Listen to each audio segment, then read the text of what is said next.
దేవుని స్తోత్రం కలిగేదాకా మరి మంచి వర్తమానం అందించి క్రీస్తులో మనం ఏ రీతిగా ముందుకు కొనసాగించాలో, ఆత్మీయంగా ఎలా పొందాలో, సజీవ యాగము మనం సమర్పించుకొని క్రీస్తు బిడ్డలుగా ఎంతవరకు క్రీస్తు యొక్క అడుగుదలను తెలుసుకుంటూ దేవుని యొక్క మార్గంలో నిలిచి మనం ఫలించాలో వాక్యం ద్వారా కనపరిచిన సోదరుడికి పెంచే మాత్రం తెలియజేస్తున్నాను. క్రైస్తవ జీవితంలో ప్రాముఖ్యమైనది ఏంటంటే యథార్థత. ప్రాముఖ్యమైనది యథార్థముగా సమర్పించుకోవాలనే విషయాన్ని మనం జ్ఞాపకం చేసుకున్నాం. ముఖ్యంగా యథార్థంగా మనం దేవునికి ఎప్పుడు సమర్పించగలుగుతామండి? యథార్థంగా ఎప్పుడు సమర్పించుకోగలుగుతాము? మనం దేవునికి సజీవ యాగముగా సమర్పించుకున్నప్పుడే దేవుని ఎదుట మొట్టమొదటి మనం ఎవరి ఎదుటండి? దేవుని ఎదుట. యోబు గ్రంథము 36 అధ్యాయము 15వ వచనం. 36:15 వచనాన్ని మనం గమనించినట్లయితే దేవుని వాక్యం రీతిగా తెలియజేస్తూ ఉన్నది. యోబు గ్రంథము 36 అధ్యాయము 15వ వచనాన్ని మనం గమనించినట్లయితే శ్రమ పడువారిని వారి కలిగిన శ్రమలను ఆయన విడిపించును, బాధలను వారిని విధేయులుగా చేయదు. ఎలా అండి? విధేయత ఎప్పుడు కలిగింది?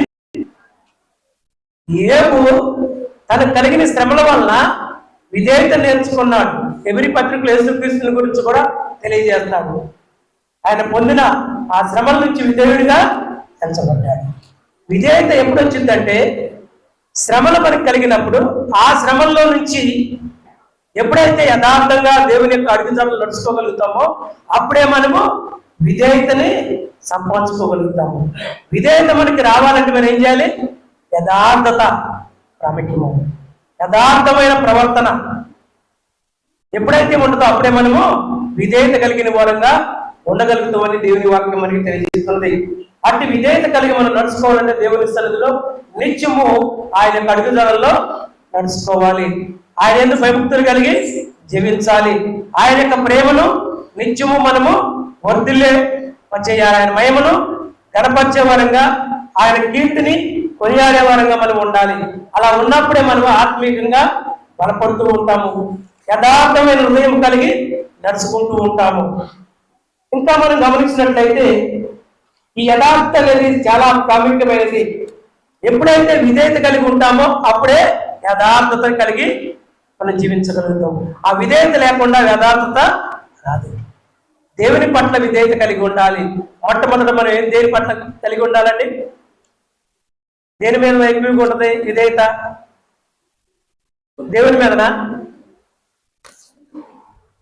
మనకి కలిగిన శ్రద్ధ ఎక్కువ చూపిస్తాం, ఆసక్తి ఎక్కువ చూపిస్తాం. దేని మీద ఎక్కువ మనం చూపిస్తుంటాం?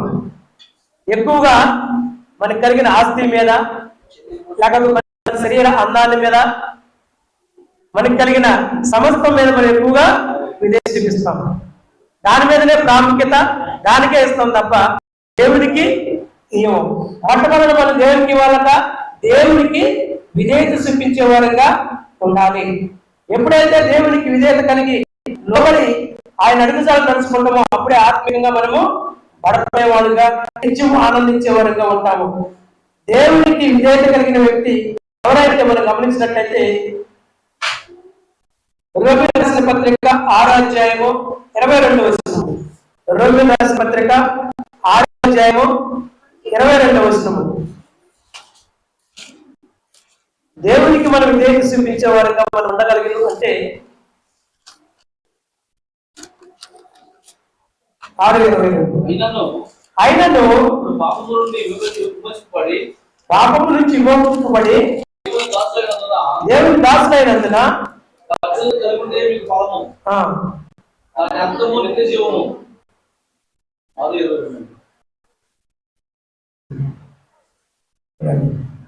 ఎప్పుడైతే మనం దేవునికి విధేయత కలిగి ఉంటామో, అలా పరిశుద్ధులై ఉంటామో, ఆయన దాసులుగా విధేయత ఉంటామో, దాని ప్రతిఫలం ఏంటంట? దేవునికి విధేయత కలిగి ఉంటే, అదే అధికారులకు విధేయత కలిగి ఉంటే, పెద్దలుగా విధేయతగా జీవిస్తే, ఏం కలిగిద్దండి? ఒక అధికారికి విధేయతగా ఉంటే వారి నుంచి వచ్చే మేలు, వారి నుంచే ఆశీర్వాదం వలిచ్చే మేలు వారు చూపించే మార్గము అనుసరిస్తాం. దేవునికి విధేయత కలిగి ఉంటే మనకి ఏం దొరికింది?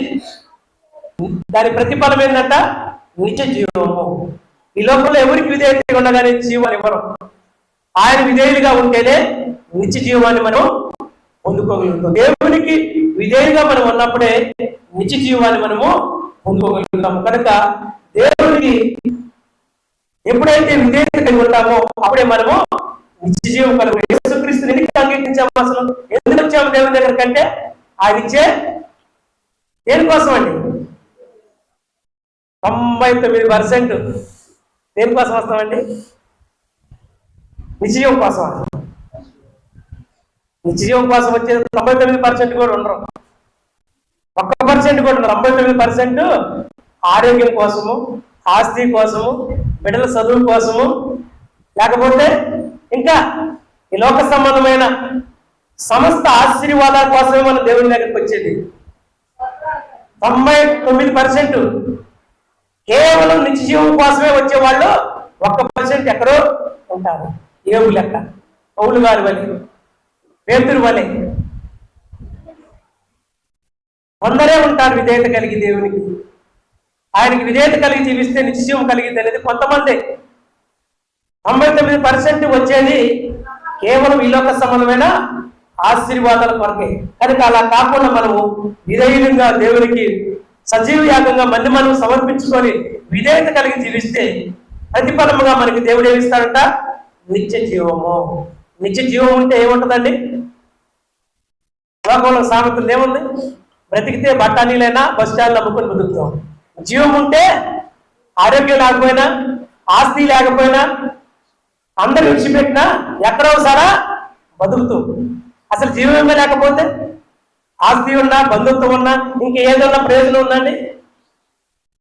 జీవం ఉంటే ఎక్కడో సారా బ్రతకొచ్చు.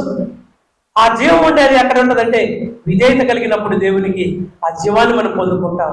ఆ విధేయత ఉంటే, ఆ జీవం ఉంటే మనం ఎక్కడో చోట ఈ లోకంలో బ్రతుకుతూ నిత్య రాజ్యంలో చేరడానికి అవకాశం కలిగిద్దని మరొకసారి మీ అందరికీ తెలియజేస్తూ ఈ సమయాన్ని మరి మధ్య ఉన్న మన సహోదరులు ఇర్మియా గారు ఇచ్చారు. వారికి ఈ సమయాన్ని తెలుపుతున్నారు.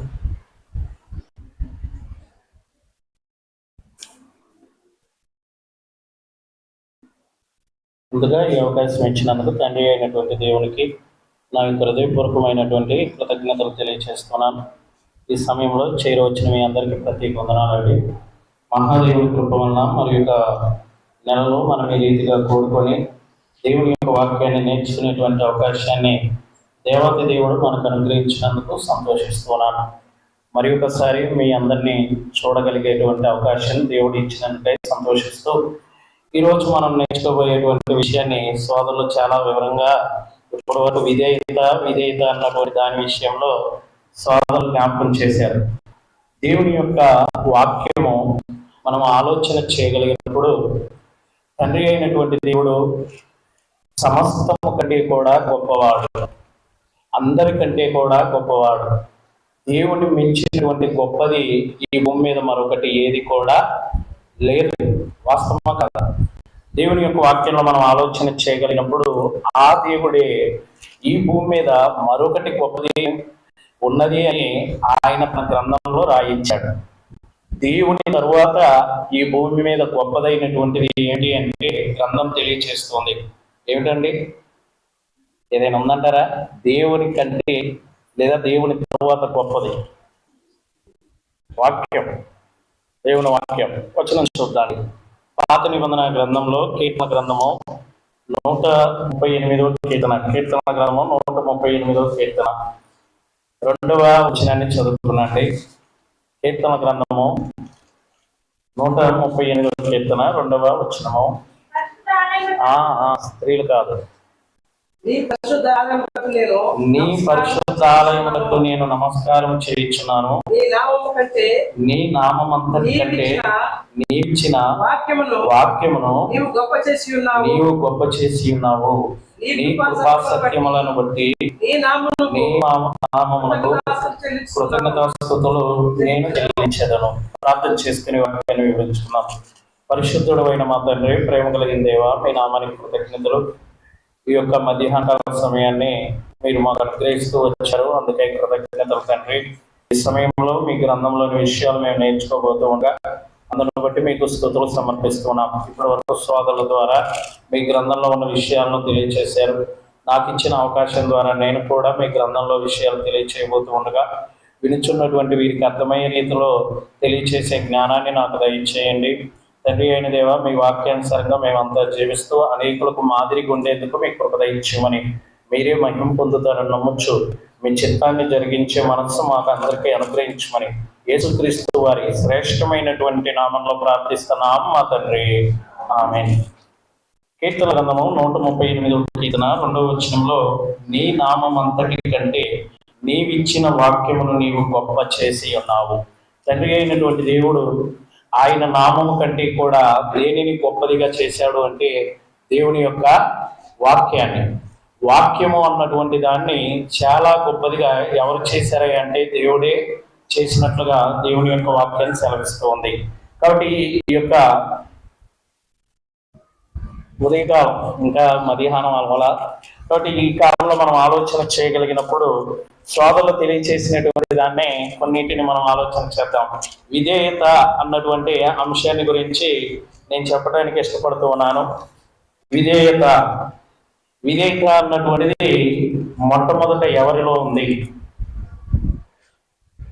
విధేయత అన్నటువంటిది మొదట ఎవరి లక్షణం అండి? విధేయత దేని దగ్గరికి వెళ్ళినా కానీ గ్రంథం మనకి నేర్పించే మొట్టమొదటిది తండ్రి అయినటువంటి దేవుని గురించి.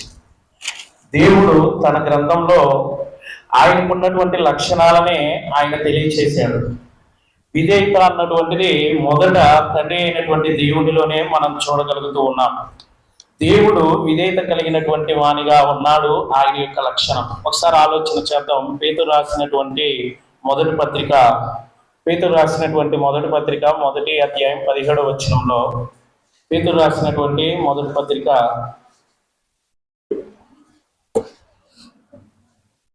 1వ అధ్యాయం 17వ వచనంలో ఈ రీతిగా రాయబడుతూ ఉంది.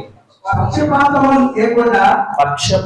లేకుండా క్రియలను బట్టి ప్రతి వారిని తీర్పు తీర్చువాడు తండ్రి అని మీరు ఆయనకు ప్రార్థన చేయుచున్నారు కనుక మీరు పరదేశీలై ఉన్నంత కాలము భయముతో గడుపుడి. ఇక్కడ మనం ఆలోచన చేయగలిగినప్పుడు తండ్రి అయినటువంటి దేవుడు పక్షపాతము లేనటువంటి వాడు. ఆయన క్రియలను బట్టి ప్రతి వానికి తీర్పు తీర్చేవాడు. అంటే ఆయన ప్రతి ఒక్క వ్యక్తిని కూడా సమానంగానే చూస్తూ ఉన్నాడు. కారణం ఏమిటంటే ఆయన తన గ్రంథంలో రాయించాడు, ఆయన విధేయత అన్నటువంటిది మొదట దేవుని యొక్క లక్షణమై ఉంటూ ఉంది. ఆయన మానవాళ్ళందరి విషయంలో కూడా ప్రణాళికను కలిగి ఉన్నాడు. అందరూ కూడా ఆయనకు లోబడాలని, అందరి మాట వినడానికి ఆయన ఇష్టపడుతూ ఉన్నాడు. ఇక్కడ ప్రార్థన అన్నటువంటి పదం ఉపయోగించబడింది.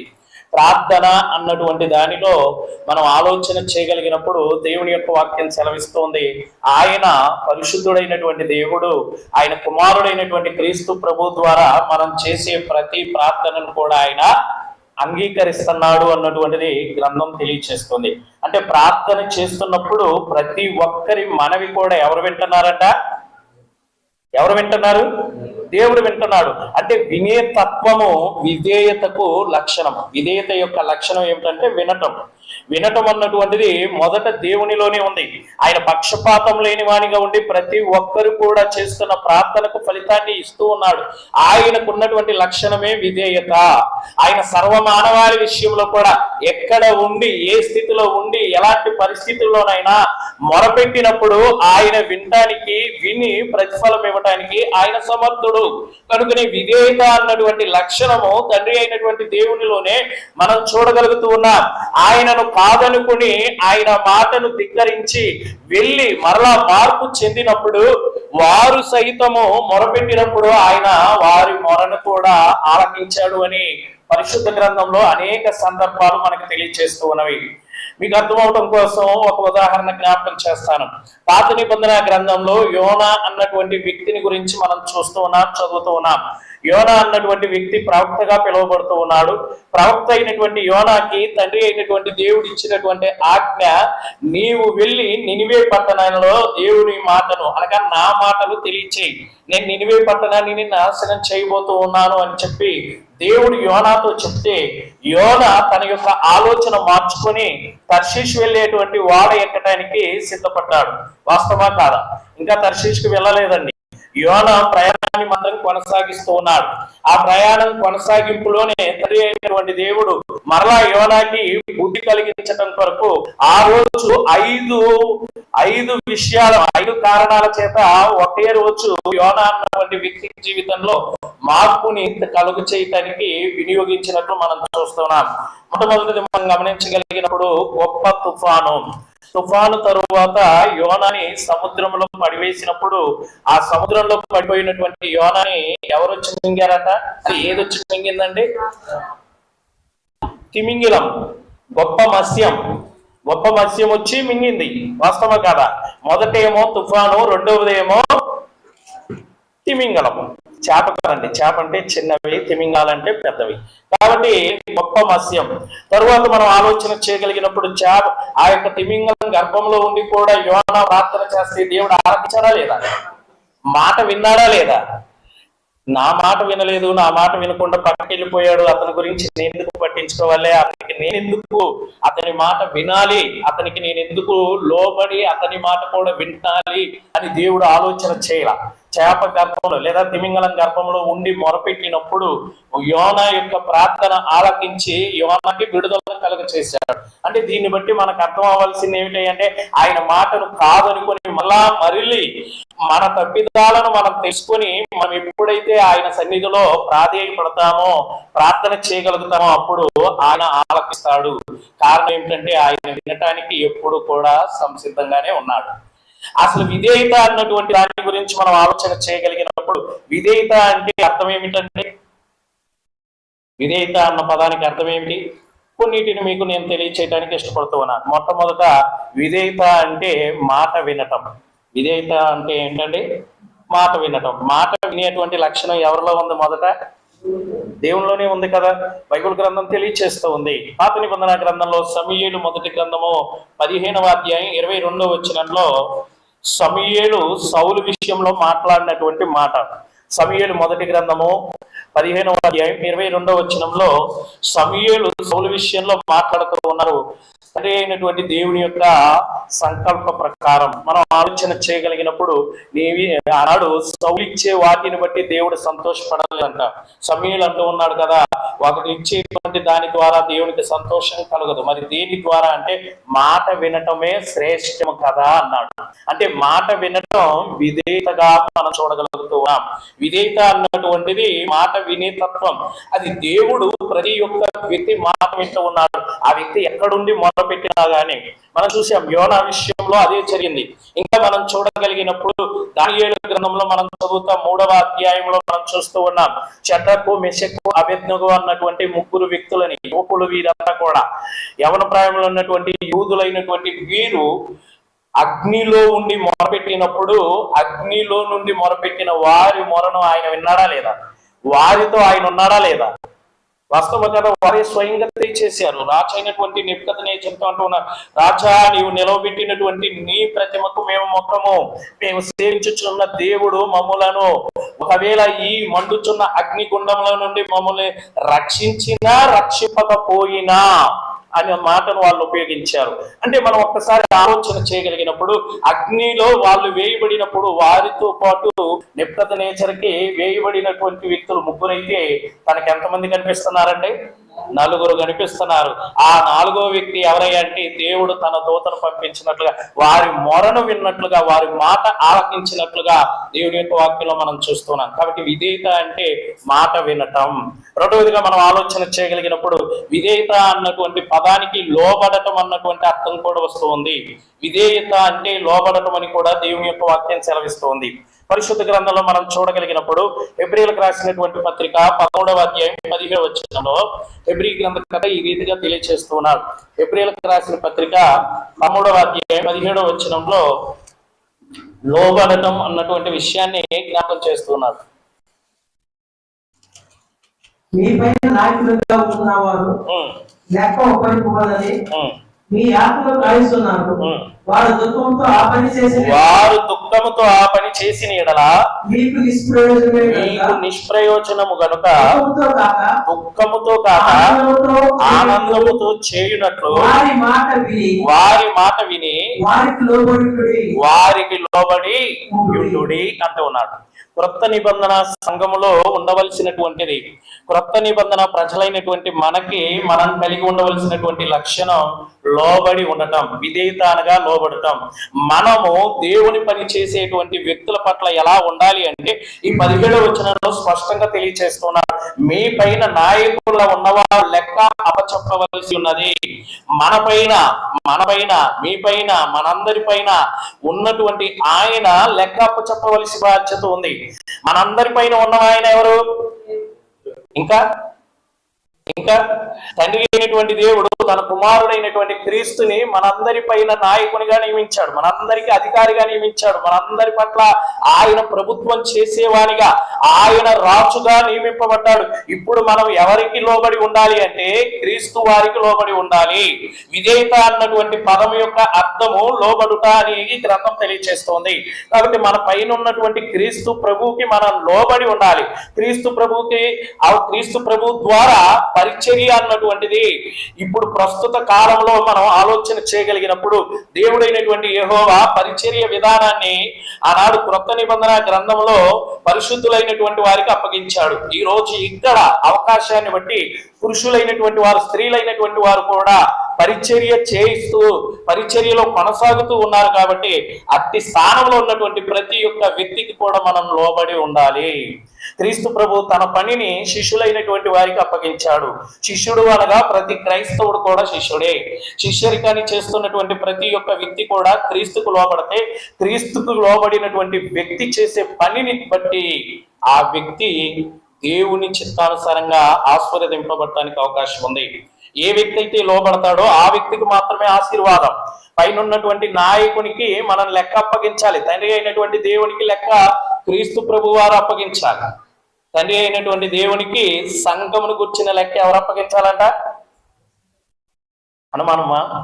కొరింథీయులకు రాసిన మొదటి పత్రిక 15వ అధ్యాయం 24వ వచనం. కొరింథీయులకు రాసిన మొదటి పత్రిక 15వ అధ్యాయం 24వ వచనంలో అంతము వచ్చిన తరువాత తన తండ్రి అయినటువంటి దేవునికి రాజ్యాన్ని అప్పగిస్తారు క్రీస్తు ప్రభు వారు. అంటే రాజ్యాన్ని ఎవరికి అప్పగించాలి? తండ్రి అయిన దేవునికి. ఆ బాధ్యత ఎవరి మీద ఉంది? క్రీస్తు మీద ఉంది. క్రీస్తు ఇప్పుడు ఎవరికి ఇచ్చాడు ఆ బాధ్యత? ఎఫెసీయులకు రాసిన పత్రిక 4వ అధ్యాయం ప్రకారం 11 నుంచి 13 వచనాల్లో మనం చూడగలిగినప్పుడు ఈ రోజు ఇక్కడ పరిచర్య చేస్తున్నటువంటి సోదరులు క్రీస్తు దాస్ గారి మీద కూడా ఉంది, సోదరుల కుటుంబరావు గారి మీద ఉంది, సోదరులు శ్రీను గారి మీద ఉంది, అందరి మీద, పురుషులైనటువంటి వారు, స్త్రీలైనటువంటి వారు మీ మీద కూడా ఉంది. అందరం కలిసి అందరం ఐక్యతతో, అందరం ఏకభావంతో మనము లోబడవలసినటువంటి వారమై ఉన్నాం. సంఘము అన్నటువంటిది మన మీద బాధ్యత కలిగినటువంటి వారందరూ కూడా ఒకరి మీద ఒకళ్ళ బాధ్యత కలిగి.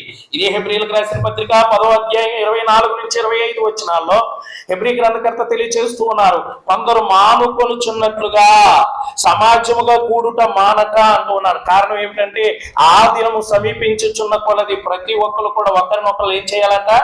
ఉరికొట్టుకోవాలి, ప్రోత్సహించుకోవాలి. కారణం ఏమిటంటే ఆయన చెప్తే నేను రావటం ఏంది అన్న తత్వం కాదు, లోబడే తత్వం ప్రతి ఒక్క వ్యక్తిలో. మరి ముఖ్యంగా సేవకుడు చెప్పిన మాటకు లోబడే తత్వం ఉండాలి. సేవకుడు క్రీస్తు మాటకు లోబడుతున్నాడు, క్రీస్తు దేవుని మాటకు లోబడినప్పుడు మనము సేవకుని మాటకు లోబడాలి. వాస్తవమా కాదా? సేవకునికి వ్యతిరేకంగా ప్రవర్తిస్తే చాలా నష్టాలు ఉంటాయి, చాలా నష్టాలు ఎదుర్కోవాలి, చాలా దేవుని నుంచి కోపం వచ్చే పరిస్థితి కూడా ఉంది. ఎందుకంటే గ్రంథం అంటూ ఉంది, పరలోకం నుండి దేవుడు భూమి మీద ఉన్నటువంటి మానవాళి మీద కోపపడుతున్నాడు కొన్ని సందర్భాల్లో. అన్ని సందర్భాల్లో కాదు, కొన్ని సందర్భాల్లో కోపపడుతున్నాడు అని కూడా గ్రంథం చెప్తూ ఉంది. మీకు అర్థం అవడం కోసం జ్ఞాపకం చేస్తాను. అపొస్తలుడైనటువంటి పౌలు రోమీయులకు రాసిన పత్రిక 1వ అధ్యాయం 18వ వచనంలో మనం చదవగలిగినప్పుడు, అక్కడ దుర్నీతి చేత సత్యమును అడ్డగించు మనుష్యుల మీద పరలోకము నుండి దేవుని కోపం వస్తుంది. నీతిగా ఉన్నటువంటి సేవకుని మాట విన్నప్పుడు ఆశీర్వాదం వచ్చింది. సేవకుడు దుర్నీతిగా ప్రవర్తిస్తే దేవుని దగ్గర నుంచి కోపం వచ్చే పరిస్థితి ఉంది. కాబట్టి దుర్నీతి చేత దేన్ని అడ్డగిస్తున్నారంట? సత్యాన్ని అడ్డగిస్తే అది దేవునికి కోపం కలుగు చేసేది. కానీ మీ సేవకుడు దుర్నీతి కాదే నీతిని ప్రకటించినప్పుడు ఆయనకు మనం లోబడకపోతే ఆయన దుఃఖపడే పరిస్థితి వచ్చింది. ఆ దుఃఖపడిన ఆ వ్యక్తి ఆ పని దుఃఖంతో చేస్తే మనకు ఆశీర్వాదం ఉండిద్దా? ఉండదు. కానీ సేవకుడు దుఃఖపడాలి. ఏ విషయంలో? ఆత్మల విషయంలో. ప్రతి ఒక్క ఆత్మ క్రీస్తు ప్రభుకి అప్పగింపబడాలి అన్నటువంటి విషయంలో, ఆత్మను పరిపూర్ణ స్థితిలోనికి పౌలు గారు అంటారు గలతీయులకు రాసిన పత్రిక 4వ అధ్యాయం 19వ వచనంలో, మీ విషయమై మరలా నాకు ప్రసవ వేదన కలుగుచున్నది అన్నాడు. అంటే మరలా క్రీస్తు స్వారూప్యం ఎదిగే స్థాయి వరకు తీసుకెళ్లాల్సిన బాధ్యత సేవకునికి కలిగి ఉన్నాడు. కాబట్టి సేవకుని మాట మనం విన్నప్పుడు ఆయన ఆనందంతో ఆ పని చేయగలుగుతాడు. ఆయన్ని ధిక్కరించగలిగినప్పుడు ఆయనకు మనం లోబడిన వారం అవుతాం, క్రీస్తుకే లోబడిన వారం అవుతాం. అనగా విధేయత అంటే లోబడటం అన్నటువంటిది గ్రంథం స్పష్టంగా తెలియజేస్తుంది. ఇంకా మనం ఆలోచన చేయగలిగినప్పుడు విధేయత అన్నటువంటి దాన్ని మనం చూడగలిగినప్పుడు సామెతల గ్రంథము 3వ అధ్యాయం 6వ వచనం ప్రకారం ప్రవర్తించుట. విధేయత అంటే ప్రవర్తించుట. మూడవది విధేయత అనగా ప్రవర్తించుట. మొదటిది మాట వినటము, రెండవది లోబడటము, మూడవది ప్రవర్తించుట. సామెతల గ్రంథము 3వ అధ్యాయం 6వ వచనంలో జ్ఞాని అయిన సొలొమోను తెలియచేస్తూ ఉన్నాడు, కుమారుడాన్ని సంబోధిస్తూ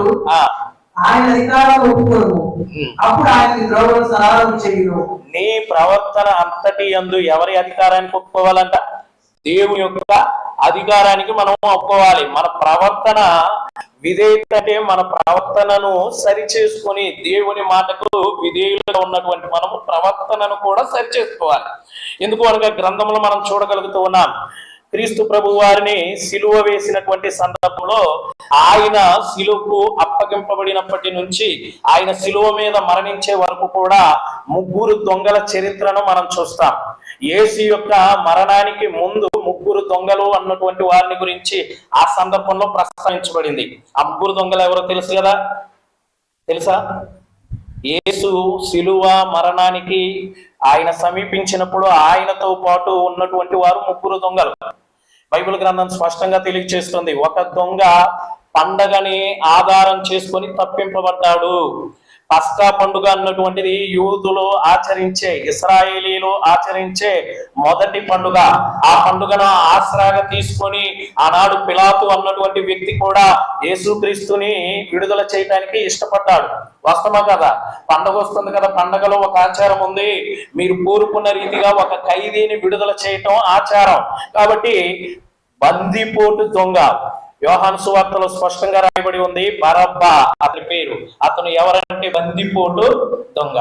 మత్తయి సువార్తలో రాయబడి ఉంది, అతనికి ఎందుకు శిక్ష వేశారు అంటే అతను పట్టణంలో జరిగినటువంటి అల్లరికి, నరహత్యకు కారకుడియాడు, అనేక మందిని చంపాడు, అల్లరిని రేపాడు. ఆ బందిపోటు దొంగ ఉన్నాడు. అయితే ఆనాడు ఉన్నటువంటి యోధ జనాంగం అంతా కూడా యేసుని సిలువ వేయండి, బరబ్బాను మాకు విడుదల చేయండి అని కోరుకున్నారు. వాస్తవం కదా? వాళ్ళ ప్రవర్తన ఎలాగ ఉంది అంటే, యేసు సిలువలో 3 దొంగలు, సిలువ మరణానికి 3 దొంగలను మనం చూడాలి. ఈ బరబ్బా అన్నటువంటి వ్యక్తి పండుగ, పస్కా పండుగను పస్కా పండుగను ఆధారం చేసుకుని తప్పింపబడ్డాడు. మిగతా 2 దొంగలు యేసుతో పాటు సిలువ వేయబడ్డారు. ఎటువైపున దిక్కులు చెప్పలేదు, మనం అనకూడదు కూడా. ఇరువైపులా అని రాయబడి ఉంది. ఇరువైపులా వేయబడ్డారు. ఇరువైపులా వేయబడినప్పుడు 2 దొంగలు కూడా యేసుని ఏం చేశారు అంటే దూషించడం ప్రారంభించారు. ఎంతమంది అండి? 2 దూషించారు. ఒక వ్యక్తి కాదు, 2 దూషించారు.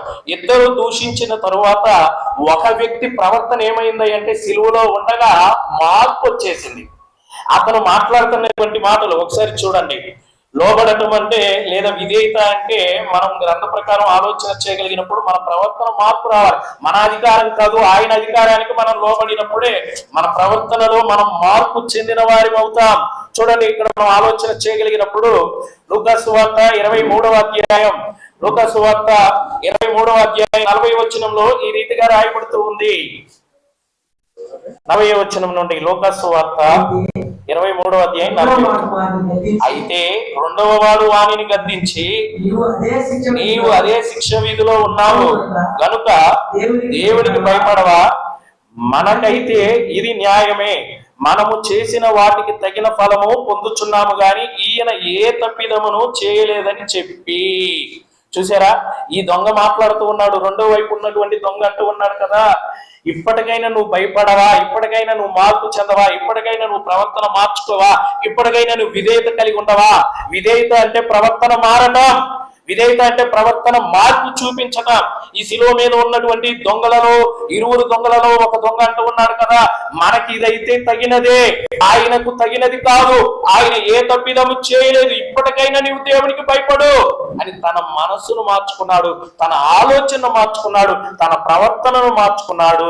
కాబట్టి ప్రియులారా, అతను అంటూ ఉన్నాడు ఇదైతే మనకు న్యాయమే, కానీ ఆయనకు ఇది అన్యాయం అన్నటువంటి విషయాన్ని తెలియచేశాడు. కాబట్టి ఈ వ్యక్తి తన జీవితంలో శిలువ మీద ఉండి ప్రవర్తన మారి కేక వేయటం ప్రారంభించాడు. 42వ వచనం, ఆయనను చూచి యేసు, నీవు నీ రాజ్యములోనికి వచ్చినప్పుడు నన్ను జ్ఞాపకం చేసుకునమనెను.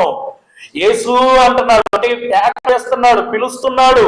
పిలుస్తూ చెప్తున్నటువంటి మాట ఏమిటంటే, నీవు నీ రాజ్యములోనికి వచ్చినప్పుడు. ఇక్కడ జ్ఞాపకం చేసుకున్నాడు, ఒక దొంగకు తెలిసింది యేసుకు రాజ్యం ఉందని. ఒక దొంగ గుర్తించాడు యేసు రాజ్యాన్ని గురించి. ఒక దొంగ ప్రవర్తన మారు చెంది అంటున్నాడు, నేను కూడా నీ రాజ్యంలో ఒక్కసారి జ్ఞాపకం చేసుకోనున్నాడు. ఆలోచన చేయండి, ఈ రోజు భూమి మీద సజీవులుగా ఉన్నటువంటి చాలా మంది ఈ దొంగకు ఉన్నటువంటి ప్రవర్తన కూడా వాళ్ళలో లేదండి.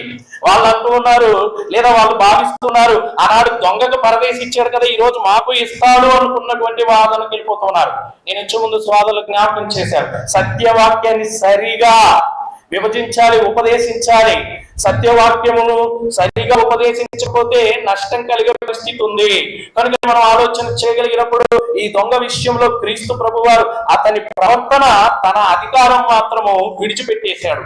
సామెతల గ్రంథం 3వ అధ్యాయం 6వ వచనం చదువుకున్నాం కదా, ప్రవర్తన మారాలి. విధేయత అంటే ప్రవర్తన ద్వారా చూయించగలిగేది. ఇంకా 4వదిగా మనం ఆలోచన, మూడవ దొంగ గురించి చెప్పలేదు కదా. 3వ దొంగ పై వచనాల్లో మనం చదువుతాం. 39వ వచనం, అదే లూకా సువార్త 23వ అధ్యాయం 39వ వచనం, ఇతను వెక్కిరించడం ప్రారంభించాడు. ఈ దొంగ ఏం చేస్తున్నాడు అంటే, శిలువ మీద ఉండి కూడా ఏం చేస్తున్నాడంట, వెక్కిరిస్తున్నాడు, క్రీస్తు ప్రభువుని వెక్కిరిస్తున్నాడు. చూడండి, తను అంటూ ఉన్నాడు కదా, ఒకడు ఆయన దూషించు, నీవు క్రీస్తు కదా, నిన్ను నీవు రక్షించుకోను, మమ్ము కూడా హేళనే కదా. యేసుక్రీస్తుని ఎంత హేళన చేస్తున్నాడండి. ఈ రోజు చాలా మంది కూడా క్రీస్తుని హేళన చేస్తున్నారు. ఈ శిలువ మీద ఉన్నటువంటి దొంగలాగానే ఈ రోజు కూడా చాలా మంది వాక్యానికి విరుద్ధమైనటువంటి వాటిని, దేవుడేమో వాక్యాన్ని గొప్పదిగా చేస్తే మానవుడేమో వాక్యాన్ని తక్కువగా చేసి తన జీవితంలో దేవుని చిత్తాన్ని కాక తన ఇష్టాన్ని నెరవేర్చుకుంటూ దేవుని సంకల్పం ప్రకారం దేవుణ్ణి హేళన చేసే పరిస్థితికి వెళ్ళిపోతూ ఉన్నాడు. అందుకే హెబ్రీ గ్రంథకర్త స్పష్టంగా తెలియచేశాడు. హెబ్రీయులకు రాసిన పత్రిక 10వ అధ్యాయం 26 నుంచి 29 వచనాలు మనం చదవగలిగినప్పుడు, అనుభవపూర్వకంగా పాపము చేసిన ఎడల ఆ వ్యక్తి క్రీస్తు ప్రభువు రక్తాన్ని పాదములతో త్రొక్కిన వారితో సమానం. ఇంకా మనం చూస్తున్నాం, అదే హెబ్రీయులకు రాసిన పత్రిక 6వ అధ్యాయం 4వ వచనంలో, ఒక్కసారి వెలిగింపబడి పరలోక సంబంధమైనటువంటి వరమును రుచి చూచిన తరువాత మరలా తప్పిపోతే, ఆ తప్పిపోయినటువంటి వ్యక్తి క్రీస్తుని వెక్కిరిస్తున్నాడండి. ఆ శిలువ మీద ఉన్నటువంటి దొంగ ఏ రీతిగా అయితే క్రీస్తుని వెక్కిరించాడో, ఈ రోజు కూడా వాక్యాన్ని సరిగా పాటించక వాక్యానుసారంగా జీవించకపోతే వారు కూడా, మీరైనా నేనైనా ఎవరైనా వాక్య విషయంలో సమానమే.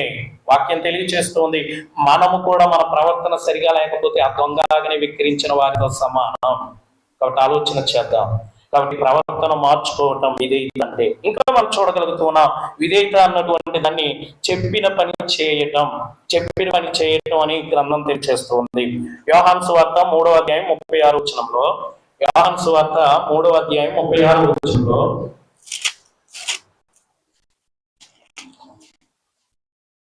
యోహాను సువార్త 3వ అధ్యాయం 36వ వచనంలో ఈ రీతిగా రాయబడి ఉంది: కుమారుని యందు విశ్వాసం ఉంచువాడే నిత్య జీవము గలవాడు, కుమారునికి విధేయుడు కాని వాడు జీవము చూడరు గాని దేవుని ఉగ్రత వారి మీద నిలిచి ఉండును. ఇక్కడ మనకి స్పష్టంగా తెలియచేయబడుతుంది కుమారునికి విధేయుడుగా ఉండాలి. కుమారునికి విధేయుడుగా ఉండాలి అంటే తండ్రి అయినటువంటి దేవుడు తెలియచేస్తూ ఉన్నారు. ఇక్కడ మనకి రాయబడుతుంది కుమారుని యందు విశ్వాసం ఉంచువాడే నిత్య జీవము గలవాడు, కుమారునికి విధేయుడు కానివాడు అంటే కుమారుని మాట వినమని దేవుడే చెప్పాడు. యేసుక్రీస్తు మాట వినమని ఎవరు చెప్పారండి? స్వయంగా దేవుడే తెలియచేశాడు. మనం చదువుతాం కదా, మత్తయి సువార్త 3వ అధ్యాయం 17వ వచనంలోను, మత్తయి సువార్త 17వ అధ్యాయం 5వ వచనంలో కూడా రాయబడి ఉంది, ఈయన నా ప్రియ కుమారుడు, ఈయన యందు నేను ఆనందించుచున్నాను అని మత్తయి సువార్త 3వ అధ్యాయం 17వ వచనంలో చెప్పబడింది. మత్తయి సువార్త 17వ అధ్యాయం 5వ వచనంలో ఈయన నా ప్రియ కుమారుడు, ఈయన మాట మీరు వినుడి అంటున్నాడు. క్రీస్తు మాట తండ్రి అయినటువంటి దేవుడు చెప్పాడు క్రీస్తు మాట వినమని. క్రీస్తుని ఈ భూమి మీద సమస్తమైనటువంటి వాటన్నిటికంటే కూడా ఆయనను పైవానిగా ఉంచినట్టు గ్రంథం చేస్తుంది. ఆయనను కలిగినటువంటి మన మీద మనలని ఆయనలో ఉంచి ఈ సమస్తాన్ని కూడా మన పాదాల కింద ఉంచినట్లు దేవుని యొక్క వాక్యం స్పష్టంగా తెలియజేస్తుంది. ఇప్పుడు మనం క్రీస్తు మాట చెప్పినట్లుగా, దేవుడు చెప్పినట్లుగా క్రీస్తు మాట వినాలి. అదే విధేయత. క్రీస్తు చెప్పినది వినాలి, మనుషులు చెప్పినది కాదు. వాక్యం తెలియచేసిన దాన్ని మనం వినవలసినటువంటి వారమై ఉంటున్నాం. ఇంకా మనం ముందుకెళ్ళగలిగినప్పుడు 5వదిగా తల వంచుట. విధేయత అంటే తల వంచుట. ఇందాక మనం చదివాం కదా, సామెతల గ్రంథం 3వ అధ్యాయం 6వ వచనంలో అధికారమునకు ఒప్పుకొనక, ఆయన అధికారాన్ని ఒప్పుకోవాలి అంటే మనం తల వంచేయాలి. పరిశుద్ధ గ్రంథంలో మనం చూడగలుగుతూ ఉన్నాం, సమూయేలు మొదటి గ్రంథము 3వ అధ్యాయం 4వ వచనం, సమూయేలు మొదటి గ్రంథము 3వ అధ్యాయం 4వ వచనం నుండి 10వ వచనం వరకు ఉన్నటువంటి వచన భాగాలను మనం పరిగణలోకి తీసుకుంటే, అక్కడ సమూయేలు అన్నటువంటి వ్యక్తి బాలుడుగా ఉన్నాడు.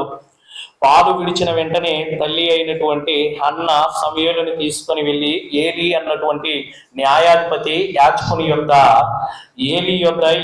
ఈ సమూయేలుని పరిచారకునిగా అక్కడ విడిచి వెళ్ళింది మందిరంలో సేవ చేయడానికి. కాబట్టి ప్రియులారా, ఆ స్థితిలో ఉన్నటువంటి సమూయేలు బాలునిగా ఉన్నాడు. బాలునిగా ఉన్నటువంటి సమూయేలుతో ఎవరు మాట్లాడుతున్నారే అంటే స్వయముగా దేవుడే మాట్లాడుతున్నాడు. సమూయేలేమో నేల మీద పడుకున్నాడు, ఏలీ ఏమో మంచం మీద ఉన్నాడు. సమూయేలు స్వరము వింటూ ఉన్నాడు, దేవుని స్వరం. ఏలీ ఎంతకు వెళ్ళి అంటూ ఉన్నాడు, అయ్యా నీవు నన్ను పిలిచావా అని. ఏలీ అంటూ ఉన్నాడు, నేను నిన్ను పిలవలేదు. ఒకటోసారి, రెండవసారి వెళ్ళి అడిగాడు, లేదు. ఈసారి అడిగితే గనక, నిన్ను పిలిస్తే గనక చిత్తము నీ దాసుడు ఆలకించుచున్నాడు అని సెలవిమ్ము అని చెప్పు అనగానే సమూయేలు ఇదే విషయం దేవుని స్వరము విన్నప్పుడు చెప్పినప్పుడు అతను తల ఉంచినటువంటి స్థితిని మనం చూస్తున్నాం.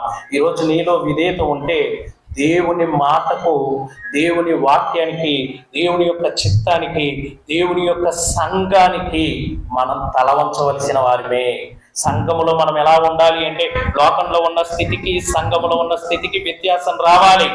అధికారం క్రీస్తుది. సంఘంలో కార్యక్రమాలు మన చిత్తము కాదు, దేవుని చిత్త ప్రకారం జరిగించబడాలి. అధికారం కలిగినటువంటి క్రీస్తుని మనం అంగీకరించేటువంటి వారిగా ఉండాలి. తల వంచవలసిందే. విధేయత అంటే తల వంచుట. సమూయేలు తల వంచాడు బాలుడుగా ఉన్నప్పుడే. ఈ రోజు నీ వయసును బట్టి నువ్వు వాక్యానికి తల వంచగలుగుతున్నావా? సంఘములో నీవు తగిన రీతిగా నీకు ఇవ్వబడినటువంటి అవకాశాన్ని సద్వినియోగం చేసుకోగలుగుతూ ఉన్నావా? గ్రంథం అంటూ ఉంది, ప్రతి ఒక్కరికి కూడా తండ్రి అయినటువంటి దేవుడు బాధ్యతలు ఇచ్చాడు. సంఘములో చిన్నలని, పెద్దలని, స్త్రీలని, పురుషులని ఏ భేదము లేదు, అందరికీ అవకాశాన్ని ఇచ్చాడు. అందరూ కూడా దేవుని యొక్క చిత్తానికి తలవంచవలసిన వారిమే అంటూ ఉన్నాడు. ఆయన తన వాక్యం ద్వారా తెలియజేస్తున్నాడు. రోమీయులకు రాసినటువంటి పత్రికలో చదువుతూ ఉన్నాం కదా, అపోస్తలుడైనటువంటి పౌలు రోమీయులకు రాసిన పత్రిక 12వ అధ్యాయం 7వ వచనం నుండి 9వ వచనం వరకు ఉన్నటువంటి వచన భాగాల్లో మనం చూడగలుగుతూ ఉన్నా, బోధించే వాళ్ళైతే బోధ విషయంలోను, పంచిపెట్టే వాళ్ళైతే పంచిపెట్టే విషయంలోను, పరిచర్య చేసే వాళ్ళైతే పరిచర్య చేసే విషయంలోను ప్రతి ఒక్కరు కూడా ఇక్కడ స్త్రీలని పురుషులని వ్యత్యాసం లేదు. స్త్రీలకు కేవలం ఆదివారం ఆరాధనలో మాత్రమే అవకాశం లేదు, కానీ మిగతా సంఘ కార్యక్రమాల్లో పురుషులతో పాటు స్త్రీలు కూడా ప్రోత్సహించవలసినటువంటి వారై ఉన్నారు. తల వంచాల్సిందే, తల వంచాల్సిందే. విధేయత అంటే తల వంచుట. కాబట్టి ప్రియులారా, వాక్యం సెలవిస్తుంది, నువ్వు విధేయత కలిగి ఉంటే ఈ లక్షణాలను నువ్వు చూపించగలుగుతావు. ఇప్పుడు విధేయత అన్నటువంటిది దేవునిలో ఉన్నటువంటి లక్షణం. రెండవదిగా విధేయత అన్నటువంటిది క్రీస్తులో ఉన్నటువంటి లక్షణం. విధేయత ఎవరి లక్షణం అంట? క్రీస్తులో ఉన్నటువంటి లక్షణం. యేసుక్రీస్తుకి ఎలాగొచ్చింది విధేయత? క్రీస్తు ప్రభు వారి విధేయత ఎలాగొచ్చింది క్రీస్తు ప్రభు వారికి? హెబ్రీ గ్రంథకర్త తెలియచేస్తున్నాడు. హెబ్రీలకు రాసినటువంటి పత్రిక 5వ అధ్యాయం నుంచి చదవటానికి సిద్ధపడదాం. హెబ్రీలకు రాసినటువంటి పత్రిక 5వ అధ్యాయం 7వ వచనం నుండి 8 చదువుదండి. 8 అయితే మనకి, ఆయన కుమారుడయుండి తాను పొందిన శ్రమల వలన విధేయతను నేర్చుకున్నాను. ఈ విధేయత మనకు ఎక్కడ కనిపిస్తుంది? క్రీస్తులో విధేయత ఉంది అని మనం ఆలోచన చేయగలిగినప్పుడు ఇదే పౌలు గారు ఫిలిప్పీలో ఉన్న సంఘానికి ఆ విషయాన్ని తెలియచేశాడు. క్రీస్తు ప్రభువు యొక్క విధేయత ఎక్కడ దాకా చూపించగలిగాడయ్యా అంటే, ఫిలిప్పీలకు రాసిన పత్రిక 2వ అధ్యాయం 8వ వచనంలో తెలియచేస్తూ ఉన్నాడు, మరణము పొందునంతగా అన్నాడు. ఆ మరణం ఏమిటి అంటే సాధారణమైన మరణం కాదు, శిలువ మరణము పొందునంతగా. ఏ మరణం అంట? శిలువ మరణము పొందునంతగా ఆయన విధేయత చూపించాడు. కారణం ఏంటంటే ఆయనలో విధేయత ఉంది, క్రీస్తులో విధేయత ఉంది. ఆ విధేయత శిలువ మరణాన్ని దాకా వెళ్ళింది, శిలువ మరణాన్ని కూడా అంగీకరించింది. అందుకే 3 దొంగలు అన్న విషయాన్ని జ్ఞాపకం చేశాను. కాబట్టి ప్రియ సోదరి సోదరుడా, ఈ యొక్క మధ్యాహ్న కాల సమయమందు క్రీస్తులో విధేయత ఉందని గ్రంథం తెలియచేస్తుంది. ఇంకా మనం ఆలోచన చేయగలిగినప్పుడు పరిశుద్ధాత్మునిలో విధేయత ఉంది. ఎవరిలోనంట? పరిశుద్ధాత్మునిలో విధేయత ఉందని బైబిల్ గ్రంథంలో మనం చూడగలుగుతున్నాం. ఒకసారి చదవడానికి సిద్ధపడదాం. అపోస్తుల కార్యములు 5వ అధ్యాయం 32వ వచనం. అపోస్తుల కార్యములు 5వ అధ్యాయం 32వ వచనంలో ఈ రీతిగా రాయబడి ఉంది,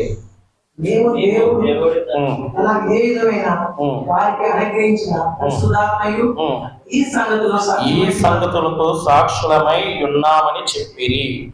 మేమును దేవుడు తనకు విధేయులైన వారికి అనుగ్రహించిన పరిశుద్ధాత్మయు.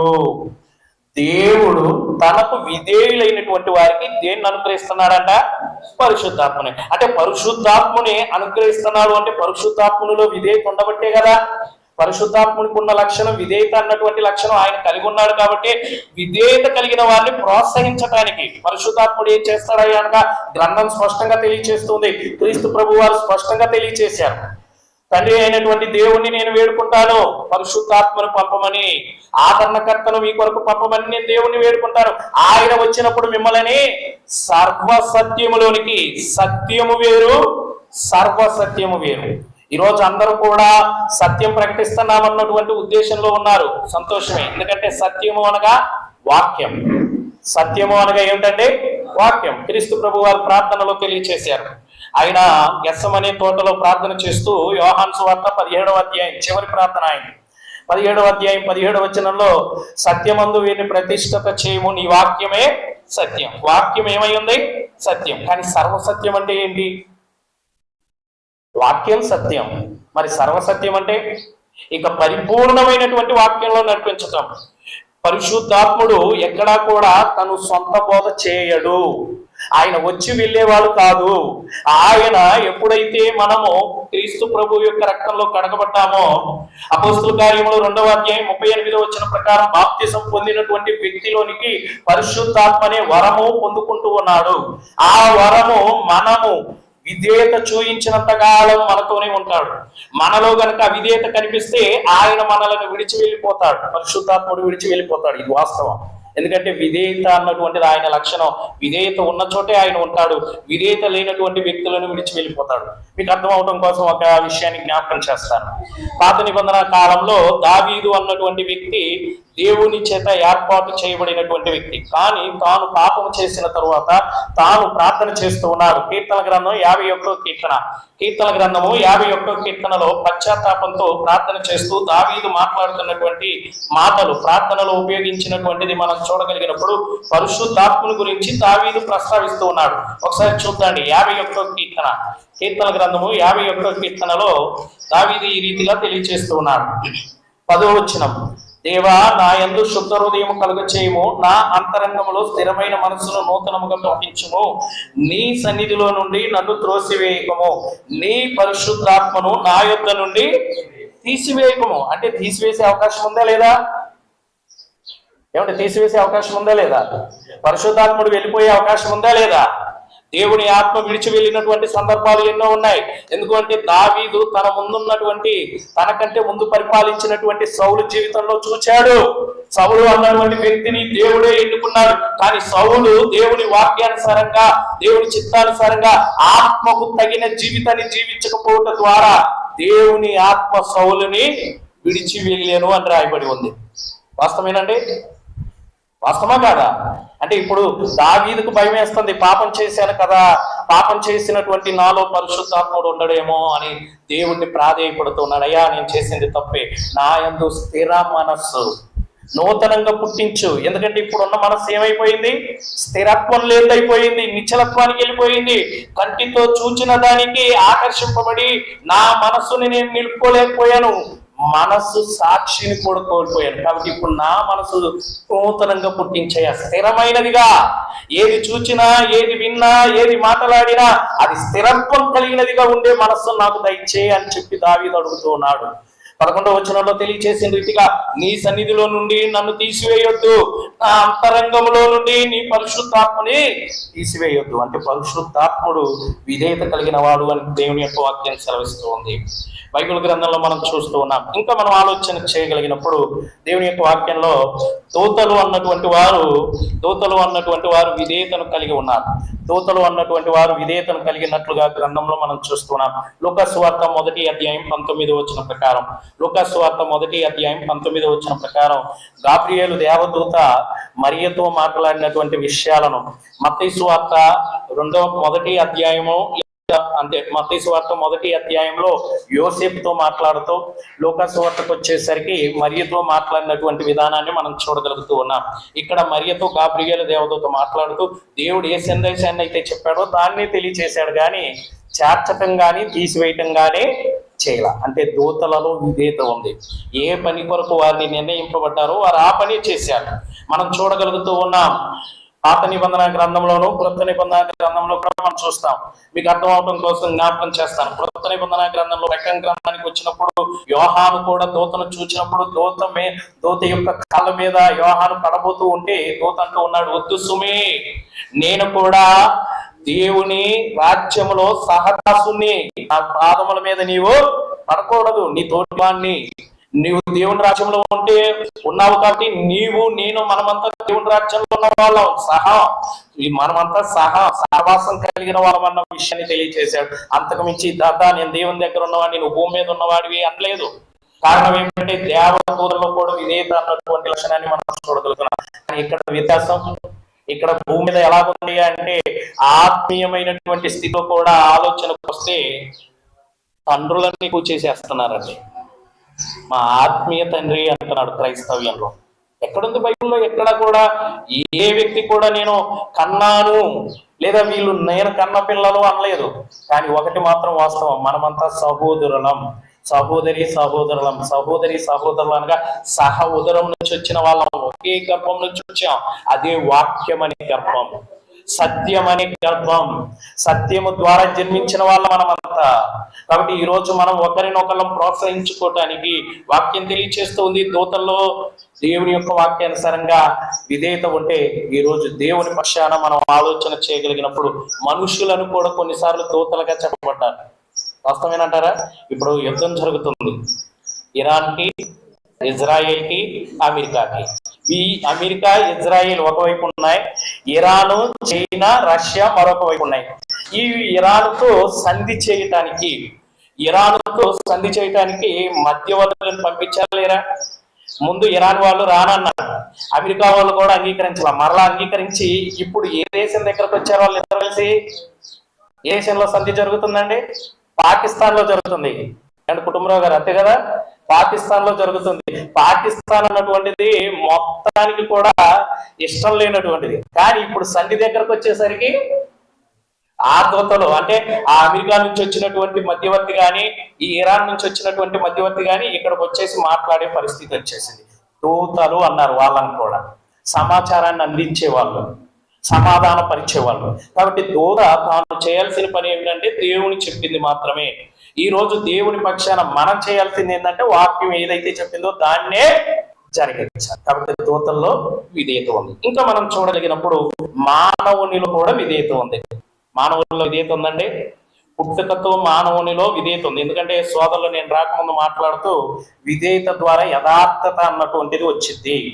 యథార్థత అన్నటువంటిది పుట్టుకతో వచ్చేది, అది మధ్యలో కలిగేది కాదు. దేవుని యొక్క వాక్యం సెలవిస్తూ ఉంది. జ్ఞాని అయిన సొలొమోను ప్రసంగి గ్రంథము 7వ అధ్యాయం 29వ వచనంలో స్పష్టంగా తెలియజేశాడు. ఇది ఒకటి మాత్రం నేను కనుగొన్నాను, ఏంటి అంటే దేవుడు నరులను యథార్థవంతులుగా పుట్టించాడు. కాబట్టి మానవుల్లో యథార్థత ఉంది. ఆ యథార్థత దేని ద్వారా వచ్చిందంటే విధేయత ద్వారా.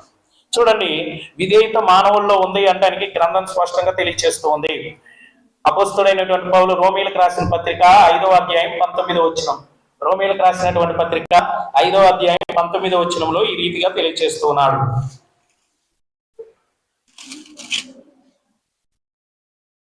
ఏలయనగా ఒక మనుషుని అవిధేయత వలన అనేకులు పాపులుగా ఎలాగ చేయబడిరో అలాగే ఒకని విధేయత వలన అనేకులు నీతిమంతులుగా చేయబడుదురు. అంటే మానవుల్లో ఏముందండి? విధేయత ఉందా లేదా? పాపం చేస్తే అవిధేయులం అవుతున్నాం, పాపం చేయకపోతే విధేయులం అవుతున్నాం. ఎందుకంటే మానవునిలో దేవుడు ఉంచినటువంటి లక్షణం. దేవునికి ఉంది కదా విధేయత, క్రీస్తులో ఉంది కదా విధేయత, పరిశుద్ధాత్మునిలో ఉంది కదా విధేయత, దూతల్లో ఉంది కదా విధేయత. అదే విధేయత మానవులమైన మనలో కూడా దేవుడు ఉంచాడు. ఆ విధేయతను కోల్పోతే అది అవిధేయతగా మారుతుంది. కాబట్టి విధేయత అన్నటువంటిది మానవునిలో కూడా ఉంది.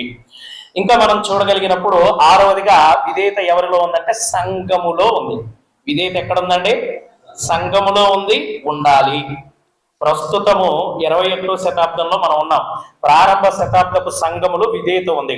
ఈ రోజు ఐతవారం కావచ్చు, ఆయా ప్రాంతాలలో ఉన్నటువంటి క్రీస్తు ప్రభు సంఘములైనటువంటి ప్రతి సంఘములు కూడా విధేయత ఉందా? ఎందుకంటే విధేయత అన్నది సంఘంలో ఉండవలసినటువంటి లక్షణం. గ్రంథం మనకి స్పష్టంగా తెలియజేస్తుంది. యోహాను సువార్త 1వ అధ్యాయం 12వ వచనం ప్రకారం, యోహాను సువార్త 1వ అధ్యాయం 12వ వచనంలో, యోహాను సువార్త 1వ అధ్యాయం 12వ వచనంలో ఈ రీతిగా రాయబడుతూ ఉంది. యేసుక్రీస్తుని గురించినటువంటి సత్యాలను అక్కడ తెలియజేస్తూ దేవుని పిల్లలైనటువంటి వారు పిల్లలుగా ఎలా మలచబడుతున్నారు, మారుతున్నారు అన్నటువంటిది తెలియజేస్తున్నాడు. తన్ను ఎందరు అంగీకరించిరో వారందరికీ, అనగా తన నామమునందు విశ్వాసం ఉంచిన వారికి దేవుని పిల్లలకు ఆయన అధికారము అనుగ్రహించెను. అంటే దేవుని పిల్లలైనటువంటి వారు ఏం కలిగి ఉంటారండి?